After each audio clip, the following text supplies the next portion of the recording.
Welcome back to another episode of the Chicagolandians, a casual sports podcast. I'm your host, Patrick Cunningham, joined as always by my co-host, Connor Cunningham. We're two brothers from the Chicagoland area who love exploring every corner of the sports world. Each week, we break down sports stories, ideas, and theories in a way that's simple and fun. Whether you're a lifelong fan or just curious about the game, there's something here for everyone.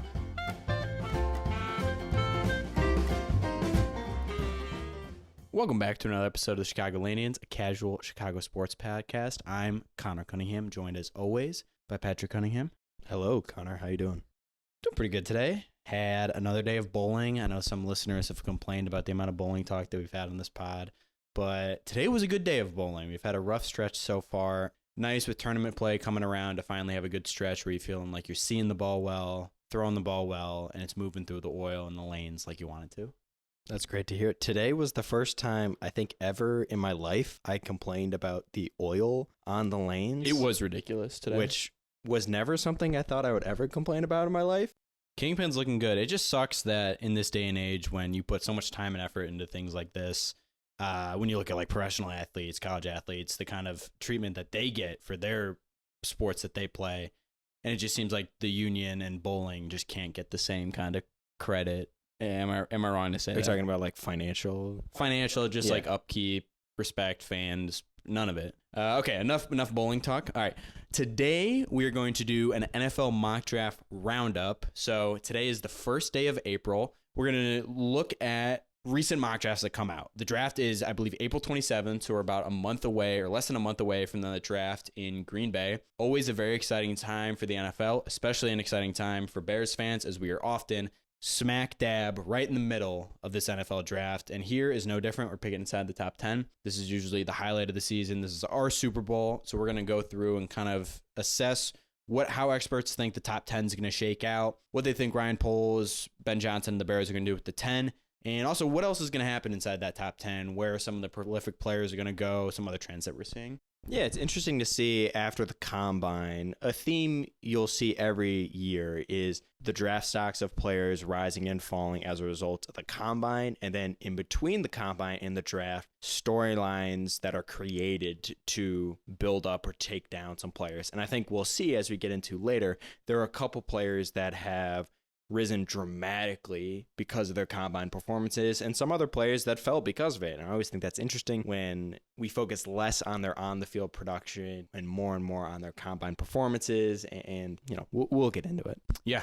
All right. So let's just hit on some Chicago sports news. The first, Illinois basketball news. We got some transfer portal news. So some positives. Here's our rose of the day. Iowa guard Josh Dix has visited Champaign. Now, I don't know if this is technically an official visit. There was a news article written about this of him visiting Illinois and visiting Kansas and other Big Ten programs. So like this was an official visit. I do agree with what you're saying. It's funny that he went to Joe's Brewery, a local establishment of number one Jaeger importer as well, a local establishment of Illinois Champaign campus. But it did seem like more of an official visit where I assume he met with the coaches and did some basketball related activities too. Dix is a big, tall guard from Iowa. I think that's something that the Illinois program likes to use, those big guards. He averaged 14.4 points last season, so that's 3.5, 3.2 rebounds, and 2.8 assists a game. He also is a great three-point shooter. He shot 42% from three. So I think Josh Dix is a great player. He'd be a big add in the portal, especially with us losing some other players as well. Currently ranked as the fifth best player in the transfer portal, so I think he would be a big add for the program. But some negatives that we have with the transfer portal is that Morez Johnson Jr., Trey White, and Kerry Booth have all entered the transfer portal. Morez Johnson also recently just officially agreed to go to Michigan. So he's going to be a Michigan Wolverine, which is probably the worst school that you could go to. The worst school in terms of hoping fans would still like you, right? Like Coleman Hawkins could go to Kansas State. It comes out that he got paid $2 million, and we say, look, that's all right. Coleman, go get your bag of money. That's fine. For Morez Johnson to go to Michigan, that's a pretty tough pill for me to swallow if I'm being honest. It's just this age of college basketball that we play in now. So Trey White and Kerry Booth will both be playing on their third teams now, assuming Kerry Booth and Trey White go to different teams. Just the way that college basketball is these days with this NIL, ever heard of it? People are switching teams all the time. And I think, rightfully so. Trey White, probably not an NBA player. Go grab your big bag of money while you can. Maybe put some tape together for international play. Or maybe take that next step to become an NBA player. So, I'm all for it. It sucks that Illinois seems to always deal with a lot of roster turnover every year, especially with thinking about Kasparis and Will Riley probably entering the draft. It seems like the only returning player that would be the headliner is probably going to be Kylan.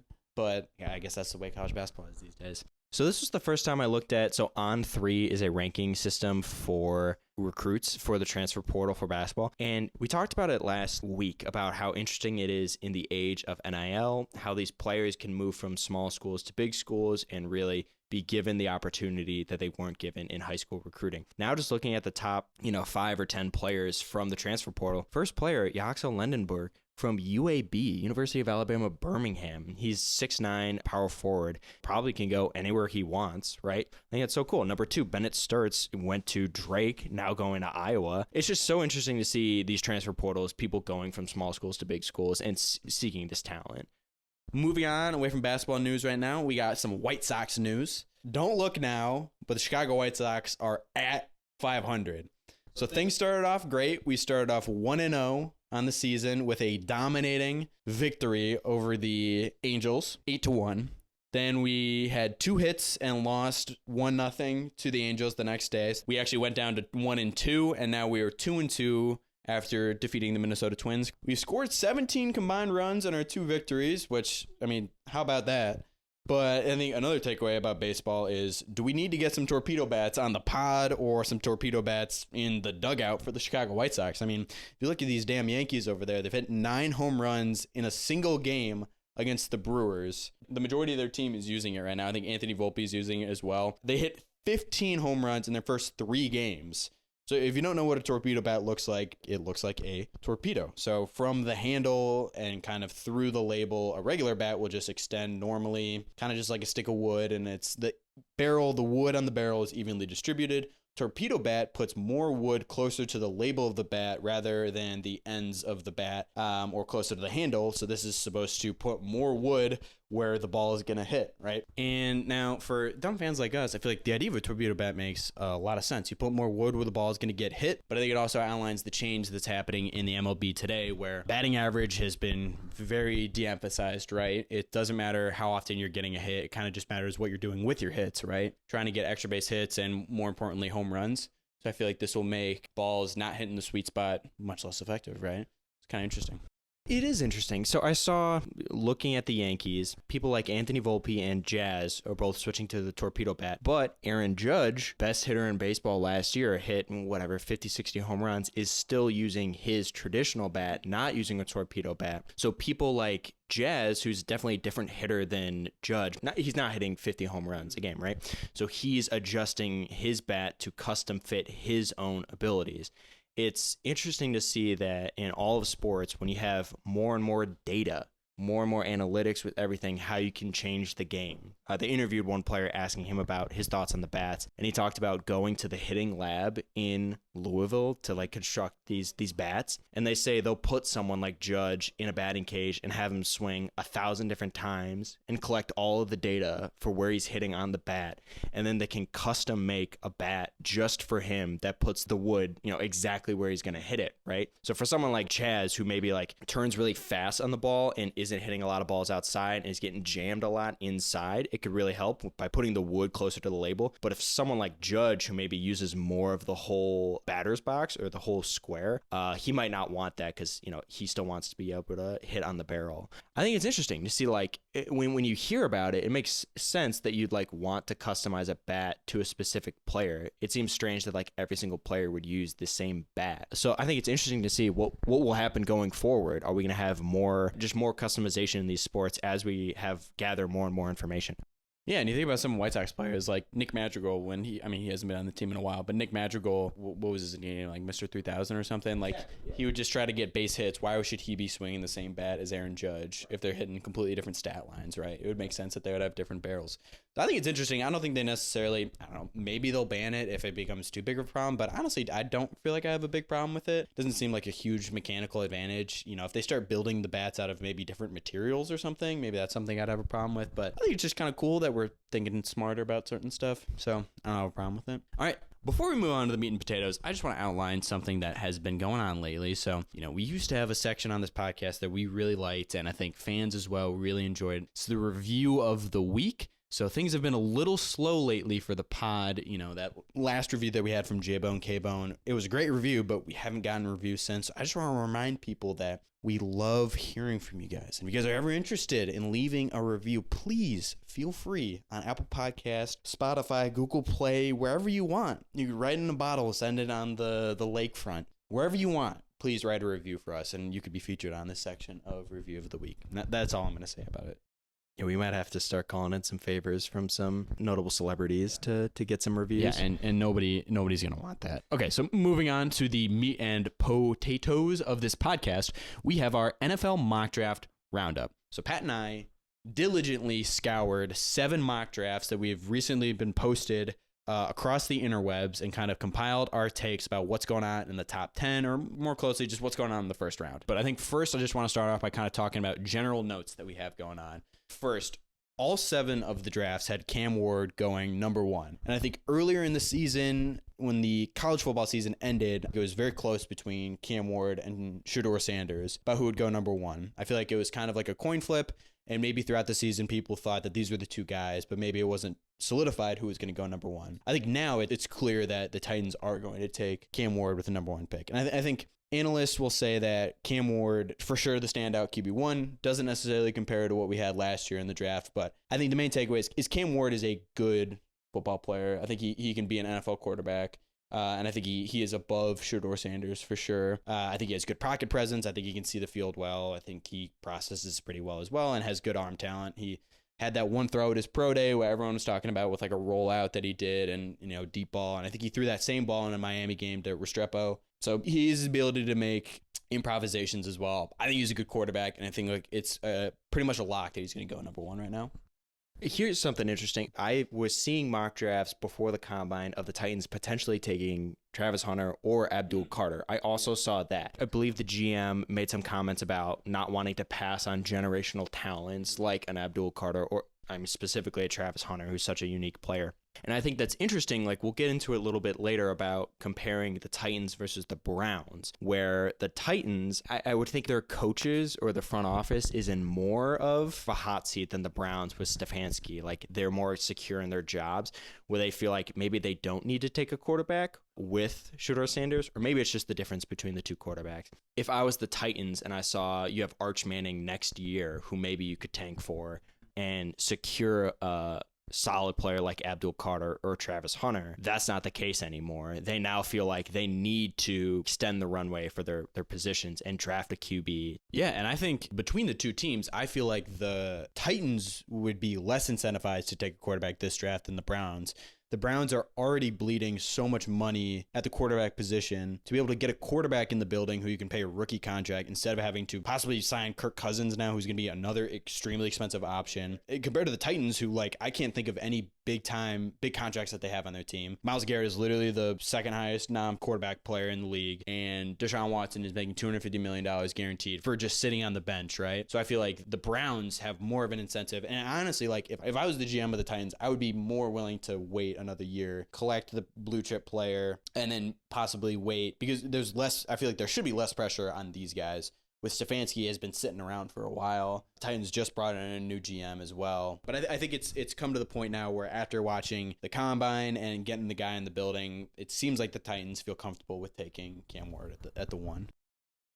Next thing I want to talk about is just the common theme has been that this is a very top-heavy draft class. So there's few great players, and it's more of just a lot of depth. And we see that with like the offensive line class, right, with people concerns about like Will Campbell in his arm length, Amar Membu, like he seems like the number one player, and maybe before the combine didn't seem like that. It seems like he's more a product of a lack of other players in this class more than his talent itself. But if we look at like the top 3 players on NFL.com, we have Ashton Jeanty, Abdul Carter, and Travis Hunter. Their NFL grades that they have, so Jeanty graded out at a 7.15, Abdul Carter at a 7.0, and Travis Hunter at 6.89.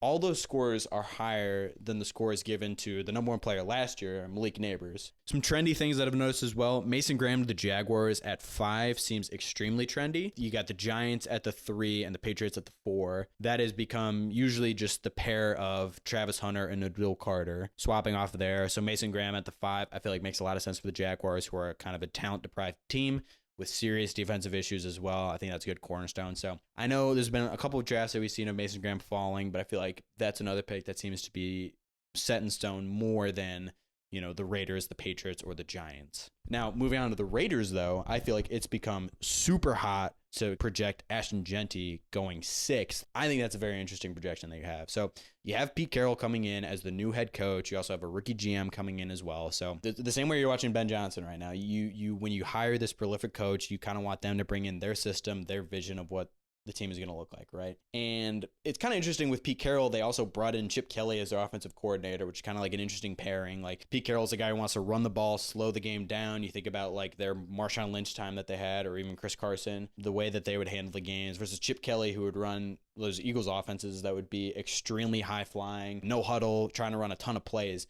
Different dynamic that they have there. But I think people think that Pete Carroll would come in now and try to instill his idea of run first and take Jeanty. So that makes sense to me, but I think people are also overlooking the fact that, look, the Raiders are picking at the 6 for a reason. They have holes on this roster. They don't have a good team. And to say label RB as their biggest need is crazy, right? And that's, coming from a Bears fan, we're talking about taking a running back at 10. I understand that we have other holes as well, but the Raiders especially, their roster is not set right now, especially with Geno Smith at quarterback. Like, to say that this is the pick that they need to send them into the stratosphere or get their rebuilding franchise off to the right start, I feel like I'm hesitant on that.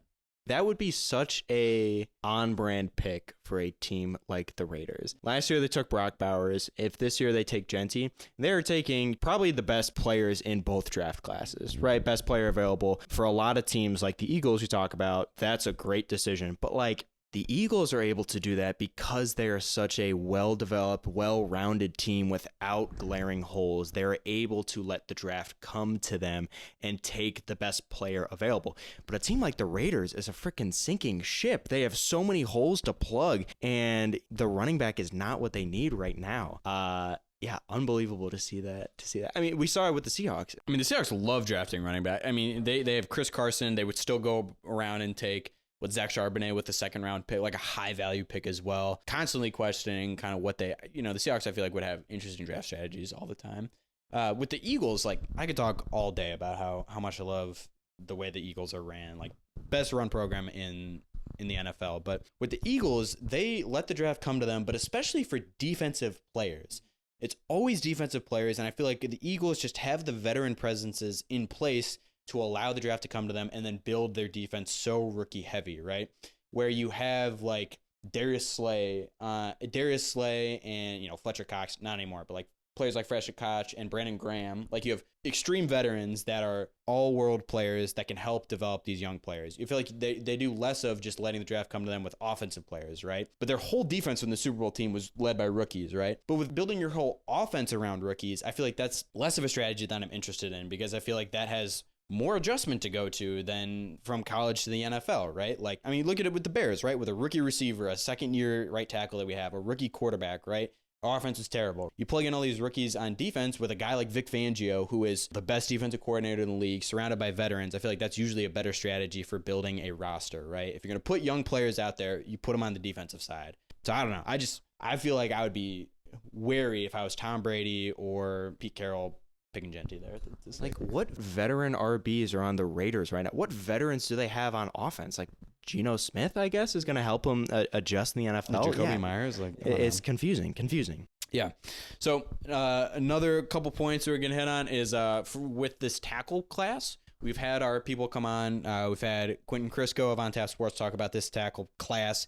He could definitely speak much more fluently and eloquently about this offensive line class. But the main takeaway that we've had is that at the top of this class, there's definitely concerns. It feels like there's not that blue chip player, right? The best player in the draft at the line is Will Campbell, and there's concerns about his arm length, his measurables. We'll go on record here saying that we're a tape over measurables kind of podcast. We think that, look, if this guy's played years of high quality college football, it's shown up on the film. Don't have to worry about his short arms, but 6 out of the 7 mock drafts that we have looked at had Amarin Membu, offensive tackle from Missouri, picked as the first offensive lineman over Will Campbell, with Will Campbell often falling outside of the top 10 or maybe right at the 10 around where the Bears are picking. I think this is crazy to look at how his stock has fallen. Will Campbell's stock has fallen since his measurables came in. And to Membu's credit, he had a great combine. He really does look like a tackle prospect. He's big as heck, and he moves very well as well. So I think it is for certain that Membu might be the first lineman taken. And maybe this is just draft Twitter buzz that's going on, but it does seem like there's a growing trend that Membu's going to be the first lineman taken in this draft, not Will Campbell. And is it crazy to say that I think before the combine, I thought the 2 tackles were Kelvin Banks and Will Campbell, and like Membu may be the third. I didn't feel like I heard Membu in that conversation for the first tackle taken, but because he had such a dominant performance and really separated himself as far and away the most athletic tackle in the draft class, it just speaks to how much weight we put on this combine and how much of an effect it can have on these players' draft stock. Next point, only 1 mock draft had Shedeur Sanders falling outside of the top 9. Only 2 had him fall outside of the top 3 mock drafts. So the one that had him fall outside of the top 9 or the top 10 was by Matt Rooney of Bleacher Nation, had him going 21 to the Pittsburgh Steelers. Could there be a more Pittsburgh Steelers draft pick than that? Taking quarterback with question marks at the 21 makes too much sense. Another one had him going number 9 to the Saints, kind of being the quarterback to take over after Derek Carr, I guess. But at least it seems like projecting Shedeur to either go to the Browns or the Giants is gaining more steam than I think what people might think. I think my thought was that the Browns and the Giants would both look to take Hunter and Carter. I thought that's kind of what was going to happen. It was interesting to look at. And again, I don't know how much inside sources these guys have, but people who seem to be more knowledgeable than us, putting Shedeur Sanders to the Browns seems to be less uncommon than I would have thought.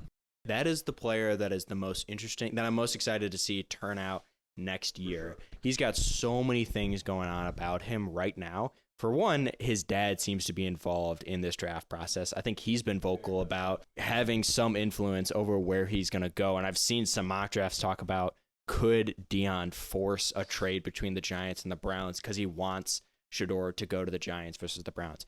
But even besides that, I think the difference between Cam Ward and Shedeur seems to be widening. There now seems to be a consensus that Cam Ward is far and away the number 1 quarterback, and Shedeur might not be worth a top 5 or top 10 pick for most teams, but teams are willing to. This goes back to the things we were talking about with Browns and Abdul Carter and Travis Hunter. It'll be interesting to see if he pans out, or if it was a worse decision, if teams should have just taken the blue chip player instead of taking the risk on Shedeur Sanders because they feel the need that they need to get this quarterback right now and draft a worse player and maybe pay consequences in the next coming years. I'm really interested to see what happens with Shedeur. Yeah, and especially last draft class where you had like so much scrutiny over the Bo Nix pick and the Michael Penix pick. And Michael Penix we still have not seen play a lot. But there was a lot of scrutiny, I feel like, about the Bo Nix pick of the Broncos still trying to grab their quarterback at the end of the quarterback run and people being nervous about that. Bo Nix has definitely worked out for the Broncos, or at least so far it seems like he had an incredible season, looked like a great NFL player. You know, you don't want to write off Shedeur Sanders right now. I think he has this, obviously this aura around him, and you feel like he's an incredibly accurate passer. You still could end up getting he could turn into a good player for sure. But I agree, it's very interesting. And the trend of Jackson Dart, Ole Miss quarterback, also getting a lot of momentum as well. One of the only quarterbacks to really participate fully in the combine. I feel like I could see him sneaking into the first as well. But to your point, there's always this constant pressure for teams to address the quarterback position. They want to get this guy in the building as fast as they can. They want to show their ownership and their fans that they have this figured out. They don't want this leaning out there. And that's what you saw. 6 quarterbacks went in the first round. There's always this constant pressure to fill this quarterback. And I think this year will be no different. And I wouldn't be surprised if Jackson Dart finds his way in the first round as well. the last thing I'll say. It's just like 6 quarterbacks taken last year's draft. I think almost all 6 of those quarterbacks probably better than the quarterbacks in this year's class. Maybe better than Cam Ward, not better than Cam Ward. I'm not super versed in assessing QBs. It'd be so interesting to see that pressure.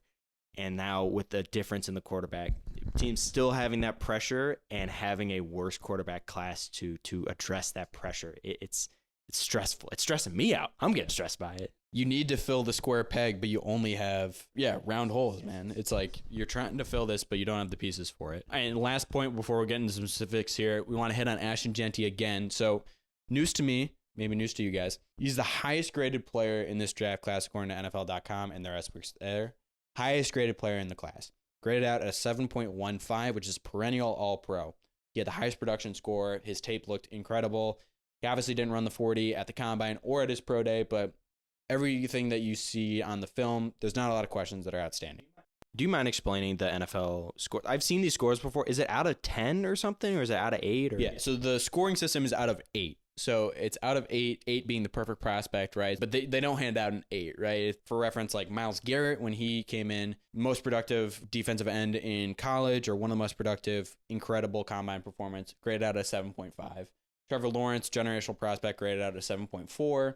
So it goes from 8, I believe, all the way down to 0. Caleb Williams graded into 6.8 last year, which is, day one starter. Malik Neighbors, same grade, right? And kind of just works its way down, kind of trying to project how they'll pan out. Obviously, there's some hits that come with it, and there's some definite misses that you have here. As we talked about, Trevor Lawrence, 7.4, one of the highest graded players since 2014, which is how long they've been doing this for. Miles Jack graded out at 7.5. Jadeveon Clowney graded out at 7.5. Those are the 2 highest grades that have ever been given out. Both of the guys, enormous busts, right? Regardless, as a prospect, Ashton Jeanty graded out a 7.15. That's the highest in his class, higher than Malik Neighbors last year with a 6.86. That's the highest that a player has been given since 2021, with Trevor Lawrence and Kyle Pitts both scoring higher than him. Kyle Pitts, another example of a kind of a bust working out there. Highest running back since 2018, Saquon Barkley grading out a 7.45. I think the overall takeaway is Ashton Jeanty is seen by not only us, by analysts as well as he is the guy. People aren't concerned about, the lesser competition that he's playing against at Boise. Not concerned about maybe the top end speed or the fumbling issues or the pass catching. People see him for what he is. They see the production and they believe in what Ashton Jeanty can bring to the table. It gets you excited. We'll talk about it as we'll see for these mock drafts, what a common theme is for the Bears pick at number 10. But the more I think about it, the more excited I get at the idea of us having Ashton Jeanty. And at the start of the offseason this year, he would have been laughed out of the room. Before we addressed any of the lineman issues, running back was the last thought in our minds. But then we get Ben Johnson. Then we start to address the linemen. We get Tooney, we get Dahlman, we get Jackson, we get all these linemen. And you start to think okay, maybe we could go get Jeanty. And the more I think about it, you see his pro day, you see his NFL score. Excited. Okay, so let's get into some specifics now. So we're going to break down some of these mock drafts that we've looked at. The first one that I want to start off with is a mock draft from Nate Davis from USA Today. He has the first 2 picks shaking out as we would expect. Cam Ward and Shedeur Sanders going 1 and 2. Also has Jackson Dart going to 18 to the Seahawks. So again, that point of every draft ends up being extremely important where the quarterbacks land, right? For non-quarterback needy teams. Jackson Dart, another interesting player. We're going to see if he goes the first round. At the 5th overall pick, Nate Davis has the Bears trading up to the 5 with the Jacksonville Jaguars to draft Ashton Jeanty. So he doesn't get into the specifics of what he would think this would cost, but he mentioned that this could cost obviously their 10 and likely their second rounder that they have. Remember, the Bears have 2 second rounders from their trade with the Panthers. Maybe Ryan Poles could get back a day 3 selection from the Jags, but the idea here is that you're moving up to the 5 to scoop the Las Vegas Raiders at the 6 to draft Jeanty. My quick take is I love Jeanty. I think he's probably the best player in this class. Don't know if that's what we need to do. I don't know if we need to give up capital. I think we've worked really hard this offseason to put us in a position where we can let the draft come to us. And this seems like an over-aggressive move to try to take control of the draft in a class that we have decided we want to let come to us. So I'm not super into the idea. I get it. You want to get your player and you want momentum, but I think trading up to the 5, something that I'm not super interested in, especially giving up our second round pick as well.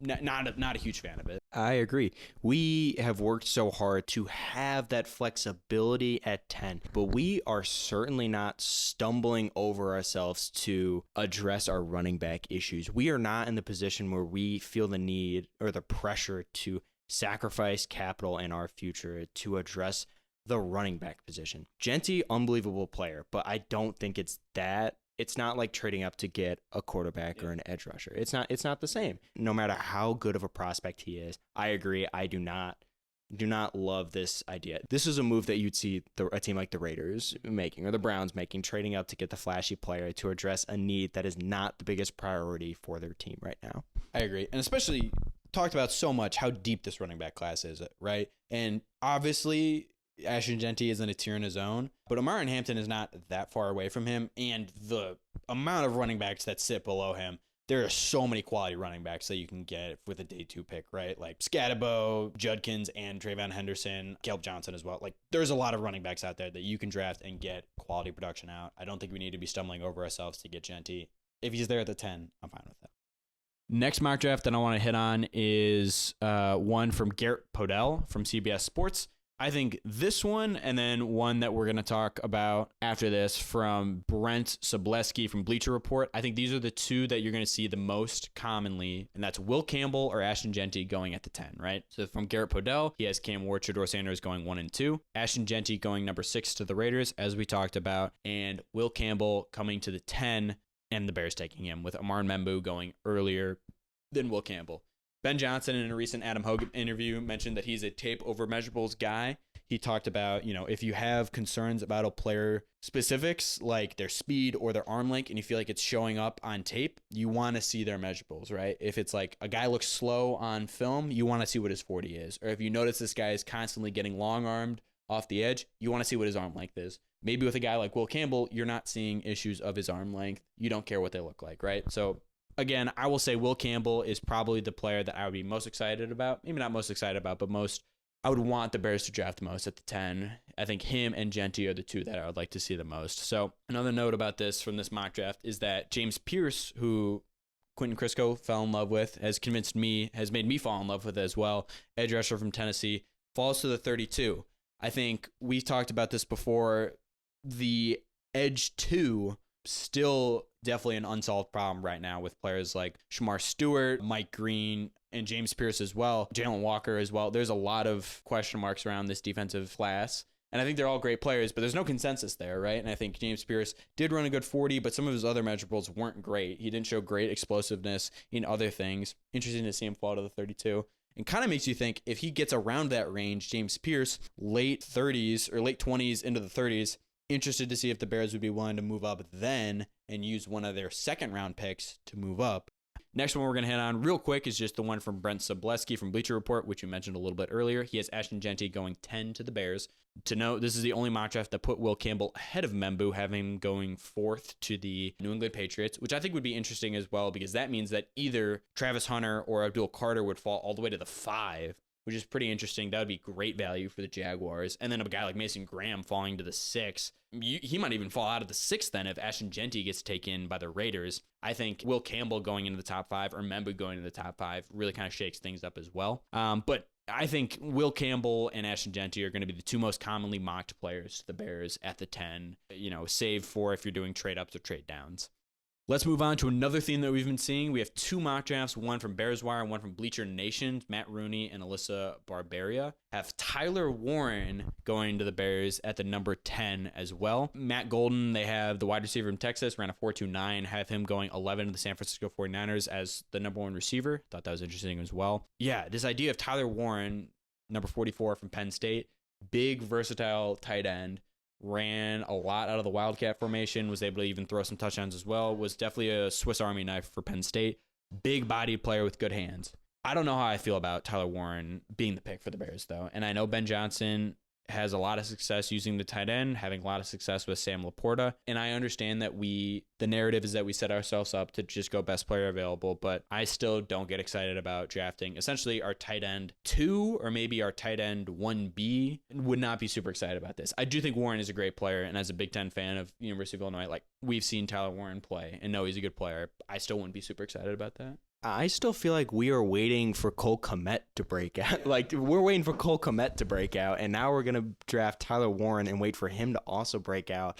And to be fair, the Bears offense for the last couple of years is not the just shining beacon to look at for utilizing the tight end. We never use the tight end. Cole Kmet would go weeks without getting a catch or touchdown, and then all of a sudden get 5 touchdowns in a single game. So that's definitely hurting my opinion on drafting a tight end this high. But still, God dang it, we spent a second round pick on Cole Kmet. I do not want to spend another first round pick on a tight end when we already don't use our tight ends at all. And maybe Ben Johnson, he's obviously proven to love using tight ends with Laporta, but no, would not like this. Would not like this move. Yeah, I mean, you look at the Bears last year, and that's the Shane Waldron offense. He was in love with Gerald Everett in that 2 tight end set of getting Gerald Everett as many reps as he can.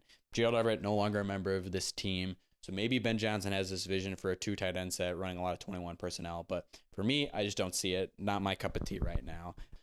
Okay, so let's talk on, I think the last player that we've seen mocked to us that I think is interesting is Kenneth Grant, defensive tackle from Michigan. Now this guy is enormous. He is a 340-pound defensive tackle from Michigan. An enormous player, a great run stopper. So the first one is from Walter Sherpinski from Walter Football. And now I'll shout out Walter Football. Walter Football was the organization that got me hooked on mock drafts when I was in 2017, 8 years ago, when I was in middle school. These guys were the ones who first showed me the wide world of what 2017 NFL mock drafts could look like. But he has the Bears taking Kenneth Grant at the number 10 overall, saying that Kenneth Grant has flashed upsides and is considered an underrated talent.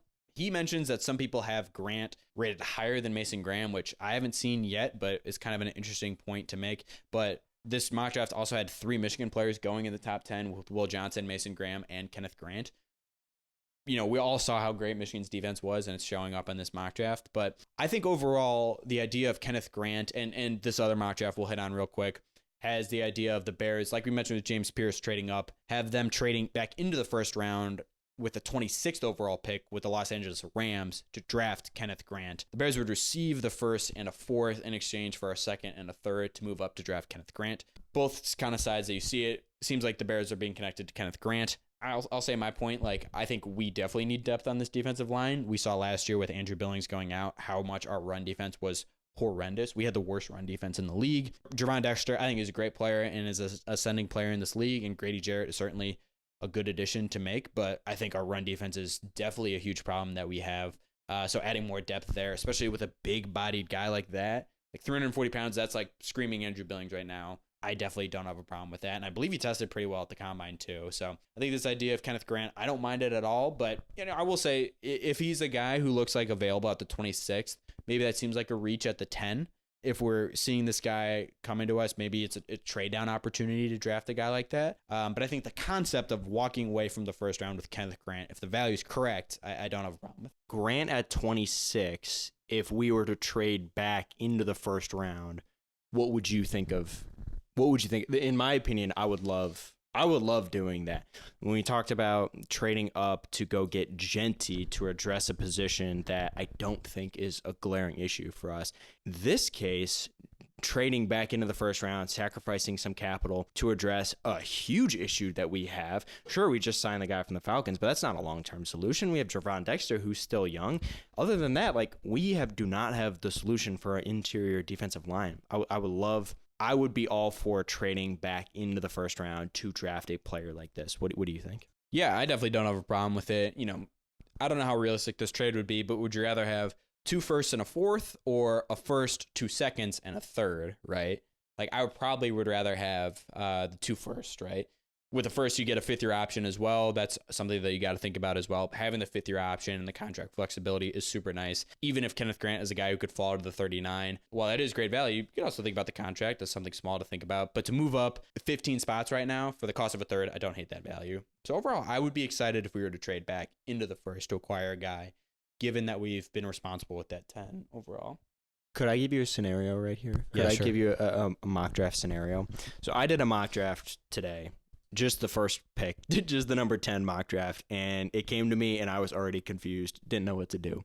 In the 9 picks before, Genty went, Will Campbell went, Membu went. So you had like Tyler Warren, Will Johnson. You had the 2 through 5 edge rushers that like you don't really know what to do with. And then you had someone like Kenneth Grant. What would you do in that situation? Is that something where you would be comfortable trading back because we think Kenneth Grant's somebody that will end up later in the back of the first, and that's good value there? What would you do in that scenario? Yeah, so I feel like in that scenario, I think for me, there's 3 players that I feel very high on, and that's Genty, Membu, and Will Campbell probably, right? Not including Travis Hunter, Abdul Carter, and Mason Graham, right? I think those are 3 players that I'd be really excited for us to walk away with. The other players, like all those players that you mentioned, I feel like all kind of fall in similar tiers. So I feel like my ideal scenario would be just to trade back enough to the point where you feel like you can still at least grab one of those players. So if you have 5 players that you can grab to be able to trade back 5 spots or 10 spots, how many spots you need so that you feel like you can still get that player. So I would be perfectly fine if we were to trade back in that situation. I think that's a responsible thing to do. I think the Bears probably aren't playing with a ton of leverage though, especially because there's not a quarterback needy team sitting around us and there's not a lot of quality quarterback play. I don't know how much leverage we sit at with the 10, but I think the smart thing there would be to trade back, acquire as much value as we can, and take one of these players that just comes to you. I agree. I like that. Another question for you. Do you know much about this Will Johnson slide that has happened, or if it even is a slide? Because I feel like, and maybe I'm just misremembering, but their national championship year, Will Johnson was the best player on that defense. Last year, he could have been a top 5 pick for how good of a DB he is. And now I'm seeing mock drafts of him going 11 or 15 or like 21. And I feel like last year, if you said at the 10, we could get Will Johnson would fall to us, with how premium of a position a lockdown corner is, and especially with the struggles that Tyreek Stevenson put us through this year, I would be all for drafting a player like that. This year, obviously, he did not have as good of a season because he was injured and did not perform well. It seems like there's been a huge decline in his stock. Do you know anything about that? No, I guess I haven't looked at him too specifically, but yeah, I still feel like I've seen mock drafts of him going as high as like the 6th. So I feel like he still is definitely seen as at least cornerback 2 behind Hunter probably. But I don't know. I mean, I wouldn't be that opposed to that idea. Maybe if we're going to take corner, I wouldn't mind if we dropped back a little. But I know we have invited Jahdae Barron from the Texas in for a top 30 visit. So we've at least shown interest in the idea of addressing the cornerback position. So I think a guy like Will Johnson, like lockdown corner, I don't have a problem with that. You can never have enough corners, especially I think Tyreek Stevenson will come back and have a better season this year once better vibes get out there. But I don't have a problem with Will Johnson either. I think taking young defensive players is always a good idea. But yeah, I know. To your point, I feel like last year he wasn't draft eligible, but the whole narrative was how lockdown of a cornerback he was, how great of a player he was. And obviously he still is a great player, but it is interesting. I feel like he has kind of slidden down from that solidified top 5 that you feel like he would be in. So I think that's all we're going to do. I think that's all we have for these mock drafts. I think it's interesting to periodically check in. You know, there's kind of the checkpoints that you have for mock draft season, right? You have the end of the college football season, you have the combine, you have the start of free agency, and then you have pro days. I think we're coming up on the end of pro days, so we're reaching the end of the point where, hey, everything's out there now. You see these players, college football season ends, there's just time sitting out there where there's not new film being generated. You need to find new stuff to make people's draft stock rise. We're at the point now where those factors are kind of being eliminated right now, unless some off the field stuff comes out. I feel like we're kind of at the point now where we have all the information that we're going to get right now. No one needs to test anymore. So it's an exciting time, right? The draft is in 26 days. It's an exciting time to be a football fan right now. But I think maybe we'll do, in the future, we'll maybe do one mock draft episode. Maybe we could get Jacob Infante to come back on, kind of talk about the draft as well, what he sees happening at the 10. But overall, I mean, exciting time to be a Bears fan. How do you feel this draft compared to last year's draft? Because I'll say last year's draft felt like the most important draft of my lifetime. It felt like one of the most important times in my lifetime, just as a sports fan. 100%. Like. Yeah. Like, I felt like I couldn't sleep without thinking about Caleb Williams in a Bears jersey and the possibility of what we could do with that number 9 pick. Probably because we don't have the first overall pick, I feel less excited for this draft. But I think it also maybe speaks to this draft feels maybe not less important, but more like I feel a little bit more confident in what the Chicago Bears are and the gap that needs to happen from the offseason, which is funny to say because we finished with a worse record this year than last year, but the gap that needs to happen between the end of last year and the start of this year seems like there's less to do. Whereas last year, it felt like we had so much to take care of with Caleb Williams, and I was so excited and maybe nervous for this draft that I think I feel more confident in this team, and as a result, maybe less excited about this draft. Or how do you feel compared to? Yeah, I think I feel the same way. Where you had so many questions about last year, about what was going to happen, what the future of this team looked like. I feel safer right now. And maybe that's me being stupid right now, being a Bears fan, but I feel safer overall, feeling confident that we have something going forward, at least less question marks hanging out there. So overall, I think I'm just excited. Celebration of the Bears, celebration of the progress that we've made, and hopefully it can set us off in the right direction. But I think overall, just excited, less nervous, excited. So I think that's going to do it for this episode. I want to thank you guys again for listening. If you guys enjoyed this episode, please make sure to leave us a review. If you enjoyed this episode, I'm sure you can think of at least somebody else who will enjoy this podcast as well. Please follow us on our social medias as well. We're always putting out good content there on Instagram, YouTube, and TikTok. We're putting out great short-form content twice a week. Feel free to leave a review as well. But I think if that's all we have to say, I think I'm going to say bear down. Bear down, baby. Thanks for listening to another episode of the Chicagolandians. If you enjoyed this episode, be sure to leave us a review on Apple Podcasts or Spotify, or wherever you listen. And if you want more Chicagolandians content, you can find us everywhere at Chicagolandians.